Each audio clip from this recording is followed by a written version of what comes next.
নমস্কার দর্শক বন্ধুরা, রেপ স্পোর্টস বাংলা আপনাদের সবাইকে স্বাগত। আমি দেবাশিস। আপনারা সবাই জানেন যে আগামী 30শে সেপ্টেম্বর ইরানের সেপাহানের বিরুদ্ধে চ্যাম্পিয়ন্স লিগে তাদের দ্বিতীয় ম্যাচ খেলতে যাবে মোহনবাগান সুপার জায়ান্ট। তবে তার আগে গতবারের মতন এবারও কিন্তু জটিলতার সৃষ্টি হয়েছে দলের 3 Australian footballer Jason Cummings, Jamie McLaren এবং ডিমিট্রি পেট্রোটোসের ভিসা নিয়ে। আপনারা জানেন যে গতবারও কিন্তু এই একই সমস্যা হয়েছিল। আপনাদের যদি মনে থাকে যে গতবার কিন্তু আইএসএল এর প্রথম ম্যাচ বেঙ্গালুরু এফসির সঙ্গে খেলেই কিন্তু বেঙ্গালুরু থেকেই কিন্তু ইরানে যাওয়ার কথা ছিল মোহনবাগান সুপার জায়ান্ট টিমের, এবং সেই মতন কিন্তু প্রতিটি প্লেয়ারেরই কিন্তু ভিসা হয়েছিল except Jamie McLaren, Jason Cummings এবং ডিমিট্রি পেট্রোটোস। কিন্তু তাদেরকে ছাড়াই কিন্তু বাকি সবার কিন্তু ভিসা হয়ে গেছিল, কিন্তু শেষ মুহূর্তে কিন্তু যাওয়া হয়ে ওঠেনি, যেই কারণে যেহেতু যুদ্ধ পরিস্থিতি তৈরি হয়েছিল ইরানে, এবং সেই জন্যই কিন্তু Mohun Bagan super giant team management decision নেয় যে তারা দল পাঠাবে না, ডেসপাইট দ্য ফ্যাক্ট যে তারা হোটেল বুকিং করে রেখেছিল, ফ্লাইট টিকিটস হয়েছিল, যার দরুন কিন্তু মোহনবাগানে কিন্তু বড় শাস্তি হয়নি। কেননা তাদের কাছে সেই এভিডেন্স ছিল যে তারা হোটেল বুক করে রেখেছিলেন, তারা ফ্লাইট টিকিটস করেছিলেন, এবং কোনো সেই যাত্রায় কিন্তু তারা কোনো রকম বড়সড় শাস্তি পায়নি। তবে এবারও ফের সেই একই সমস্যা, অর্থাৎ 3 Australian footballer Jason Cummings, Jamie McLaren এবং ডিমিট্রি পেট্রোটোস তাদের ইরানে যাওয়া নিয়ে কিন্তু একটা বড়সড় সংশয় তৈরি হয়েছে, বা বলা যায় যে তাদের ভিসা নিয়ে কিন্তু একটি সমস্যা তৈরি হয়েছে। যেহেতু আপনারা সবাই জানেন, যে আপনাদের জানিয়ে রাখি যারা বিষয়টি জানেন না, বিষয়টা যে অস্ট্রেলিয়ান নাগরিকরা যারা অস্ট্রেলিয়ান পাসপোর্ট হোল্ডার, তাদের কাছে কিন্তু অবশ্যই একটা বিভিন্ন দেশের কিছু নিয়ম আছে বা কিছু ক্রাইটেরিয়া আছে, যেখানে কিন্তু তারা কিছু সিলেক্টিভ কান্ট্রিতে তারা কিন্তু যেতে পারে না। যেমন অস্ট্রেলিয়ানদের ক্ষেত্রে কিন্তু ইরানে কিন্তু তারা যেতে পারে না।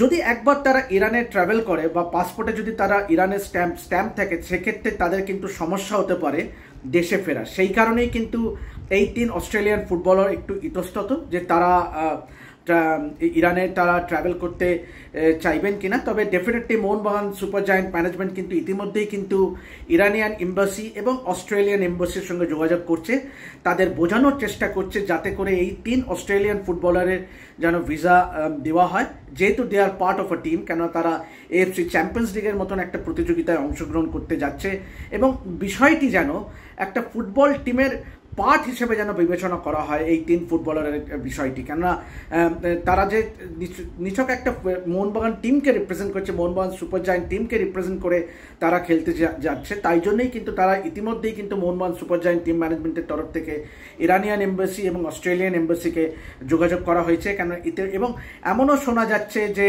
অবশ্যই যে Mohun Bagan super giant team management কিন্তু ইতিমধ্যেই চেষ্টা করছে যাতে করে চার্টার্ড ফ্লাইটে যাওয়া যায়। যে পরিমাণ খরচ চার্টার্ড ফ্লাইটের জন্য হবে, সেটা কিন্তু অ্যাবসলিউটলি অ্যাবসার্ড। কেননা একটা বিশাল একটা অ্যামাউন্ট একটা লাগবে, প্রায় কয়েক কোটি টাকা। সুতরাং সে দ্বিতীয়বার কিন্তু মোহনবাগান সুপার জায়ান্ট ম্যানেজমেন্টকে কিন্তু ভাবতে হচ্ছে যে ইরানের ট্রাভেলের ক্ষেত্রে তারা কি করবে, তারা কমার্শিয়াল ফ্লাইটে যাবে কি নাকি চার্টার্ড ফ্লাইটে। কেননা অবশ্যই যে কমার্শিয়াল ফ্লাইটে গেলে কিন্তু একটা দীর্ঘ বিমান যাত্রার একটা ধকল, প্রায় 17-18 ঘন্টা লাগে। তো আপনারা জানেন যে যেদিনে ড্র হয়েছিল সেদিনে কিন্তু সেপানের টিম ম্যানেজমেন্ট এবং মোহনবাগানের তরফ থেকে যারা রিপ্রেজেন্ট করেছিলেন মোহনবাগান সুপার জায়ান্টের তরফ থেকে, তাদের কিন্তু একটা মিটিংয়ে এটাই সিদ্ধান্ত হয় যে এয়ারপোর্ট টু এয়ারপোর্ট যাবতীয় খরচ বহন করবে সেপাহান এবং vice versa Mohun Bagan super giant. কিন্তু যেটা শোনা যাচ্ছে সেটা হলো সেপাহান কিন্তু একটা বড় একটা সাপোর্ট স্টাফ নিয়ে আসতে চায়, এবং তাই জন্যই কিন্তু, এবং সংখ্যাটা কিন্তু 30-35টা নয়, আরও বেশি। সুতরাং এখানেই কিন্তু মোহনবাগান সুপার জায়ান্ট ম্যানেজমেন্ট কিন্তু তারা অতটা আগ্রহী নয় বা ইচ্ছুক নয় এত বিশাল একটা বড় একটা টিমের খরচ বহন করতে। তো but at the same time অবশ্যই যেটা এই মুহূর্তে যেটা চিন্তায় রাখছে মোহনবাগান সুপার জায়ান্ট টিম ম্যানেজমেন্টকে, যে 3 অস্ট্রেলিয়ানের ভিসা সমস্যা কি করে মিটবে। কারণ আপনারা জানেন যে অত্যন্ত গুরুত্বপূর্ণ ম্যাচ এই সেপান ম্যাচ। কেননা ইতিমধ্যেই কিন্তু মোহনবাগান সুপার জায়ান্ট কিন্তু প্রথম ম্যাচটা আহাল এফকের বিরুদ্ধে ঘরের মাঠে অপ্রত্যাশিতভাবে হেরে যায় 1 গোলে।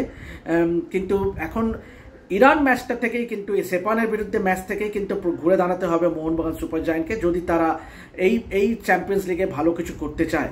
অবশ্যই কাজটা কঠিন, যদিও কোচ মলিনা কিন্তু সাংবাদিক সম্মেলনে ম্যাচ হেরে সাংবাদিক সম্মেলনে জানিয়েছিলেন যে তিনি তার প্লেয়ারদের উপরে আস্থা রাখছেন, দে উইল কি put up a good fight.